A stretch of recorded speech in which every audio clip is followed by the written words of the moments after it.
আজকে আমি আমার ফিডব্যাকের অফিসিয়াল ডেকোরেশনের জন্য কিছু ম্যাটেরিয়ালস নিয়ে এসেছি এবং এই ম্যাটেরিয়ালগুলোকে আমি নিজ হাতে মডিফাই করে আমার অফিসের জন্য একটা ডেকোরেটিভ ম্যানেজমেন্ট করব। সো এই পুরো শিটটা যে দেখতে পাচ্ছেন এটা কিনে নিয়ে এসেছি এবং এই আরেকটা জিনিস প্রিন্ট করিয়ে এনেছি।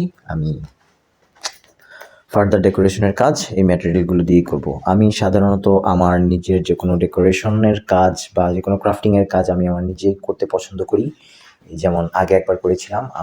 এই যেমন আপনারা দেখতে পাচ্ছেন এই ব্যাকগ্রাউন্ডটা, এটা আমি প্রায় আরও 2-3 বছর আগে বানিয়েছিলাম আমার ইউটিউব ভিডিওতে ব্যাকগ্রাউন্ড হিসেবে ইউজ করার জন্য।